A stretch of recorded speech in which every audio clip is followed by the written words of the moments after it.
Your broke-ass news is on the road because we can't afford plane tickets. While visiting family for the holidays, we decided to take to the streets of Mobile to ask Alabamians about the recent special election where they put a Democrat in the Senate for the first time in a quarter century. From the heart of Dixie, this is The Latest. Welcome to Mobile, Alabama! What's your name? Stephanie. And what's your name? Christopher Hanlon. And were you in my wedding? Yes.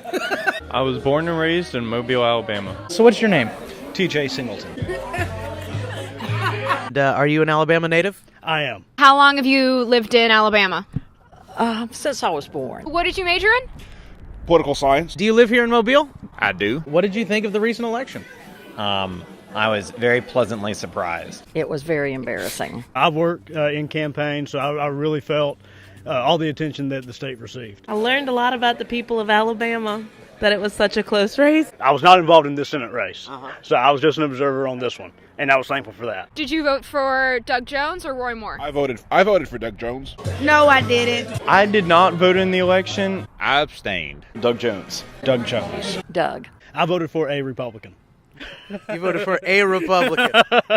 Do you affiliate yourself with any political party? I do lean towards the Republican side. I guess lately it's been Democrat. Actually, I usually have done independent. Slightly left of center. Neither nor. I'll vote for a Democrat or a Republican. I miss Obama a lot. He was my boo. What did you think of the two candidates in this recent election? Neither one of them were worth a hoot. Hated Roy Moore for as long as I can remember. Even before the allegations about sexual misconduct by Moore, living here in Alabama, knowing his record, there's just no way I could support Roy Moore. Roy Moore was standing there saying things that most of us do not believe. It just showed an unwillingness to work without anyone else. He's anti-Muslim, anti-gay. I did not vote simply because of all the controversy going on. But overall, I just saw Roy Moore as too dangerous to vote for.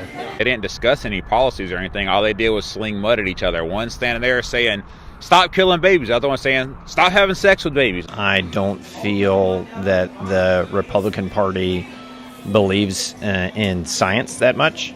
I really wasn't on the Roy team. I didn't like him at all. I think if Roy Moore wants to talk about God, the relationship with God, the U.S. Senate is not the place where he needs to do it. A pulpit would be a good place to start doing that. And that wasn't enough to push you towards Doug Jones, though.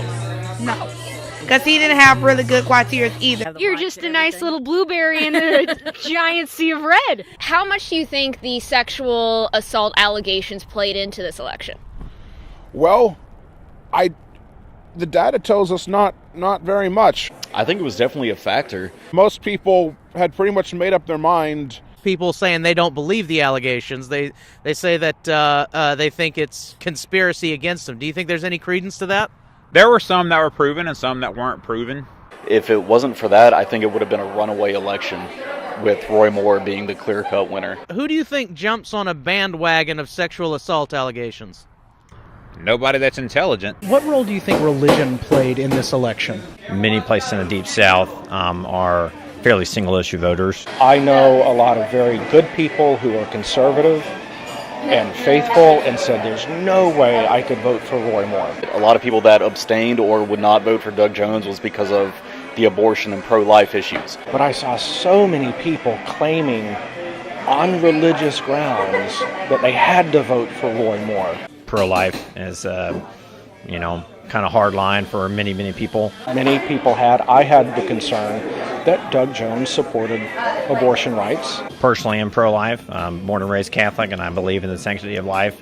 But I will not stop at that in terms of my decision to weigh pros and cons. But to sit and say, well, gee, he supports abortion, therefore I cannot vote for him. I'll go vote for someone who had accusations of child molestation. There's a principle in the Catholic faith about the principle of double effect. Someone who sits up and signs copies of the Bible, and he's certainly not the author.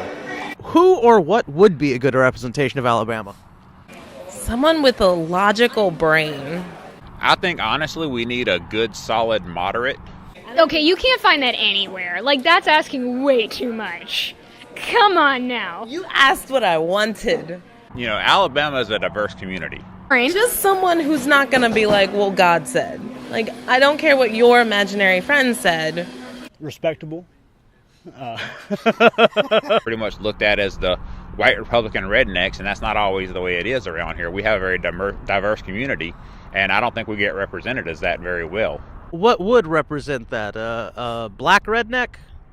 Do we have any of those? What do you think that this election meant to this state? I don't think that this race indicates a trend. Maybe we're looking at a new kind of political reality. Sends a message to, hey, we may not be who you thought we were. Hopefully moving to the future instead of saying in the past. You can't put a child molester up. We're not going to accept that. We found the line. Fortunately, there is one. I wish it weren't quite so far over, but at least there is a line. Was the election talked about a lot in your family or friends? Not at all. It was literally to the point where I got on Snapchat and that's how I know it was an election. So what do you think of the current president? Are you a supporter of his? I actually am. No. No. No. No. Do you have any opinions on the president? Several, sure. Did you vote in the presidential election last year? Was that Obama? I support the president to be successful. I was not a voter of his in the 2016 cycle. I think his strengths are that he understands how the economy should work and how business should work. Do not support a lot of what President Trump says, does, or thinks. But I really liked the side of him that he was not a politician and he had his own money, so he couldn't be bought out. Unfortunately, he's surrounded himself with some people who don't make the best decisions, and I think that they need to correct a lot of that. He does tweet a little too much. Definitely needs to stay off of Twitter. I think maybe that should be delivered directly into the camera. What do you think? Stay off of Twitter. People like you, okay. Stop. You don't need that many friends. His social media needs to be restricted. And you're comfortable with a man having nuclear codes that you have to take Twitter away from? What did you think then when Trump came out and supported Roy Moore? Not entirely shocked. They both like to sexually harass people, so, sticking together. How do you think other people perceive Alabama? I think people play into unfair stereotypes. Not very well.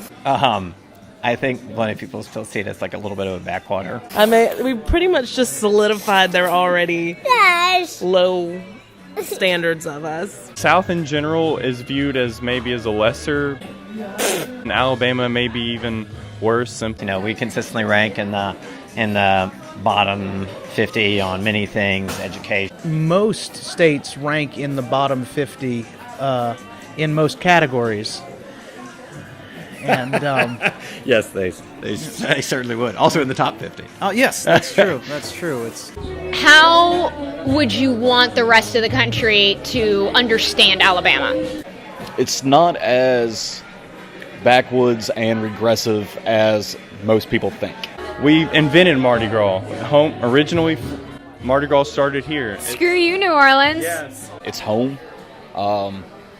Is it a sweet home? It is a sweet home. It is. It's not that bad. Well, that is such a selling point. You guys should have that on a banner. What do you think was a bigger deal down here? The election between Doug Jones and Roy Moore, or the Iron Bowl? Honestly, I would say the Iron Bowl. It's always the Iron Bowl. For me personally, this election. It doesn't matter what race is going on. This is a football state. I'm going to go on record as the Senate election was the most important. Yes, the Senate election was. But I'm asking for Alabama as a state. Yeah, they would probably say the Iron Bowl because, hashtag Alabama, but... The black population went strongly for Jones. Given your views of the election, what's wrong with white people? They're real into abortion, and that's legitimately the one thing they see, and they don't... I have no idea.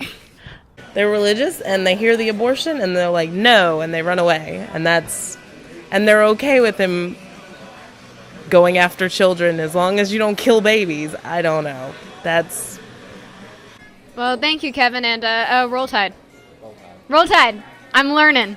Come back for part 2 of our trip, where we talk to grassroots campaigners, evangelical Democrats of color, and we finally find the most elusive of creatures, Roy Moore voters. Like, I want to name, like, my boobs after, like, powerful women. So I'm like, this is Ruth Bader Ginsburg, and this is Michelle Obama. Ooh, I like it. Right? Why is that not more of a thing? I know!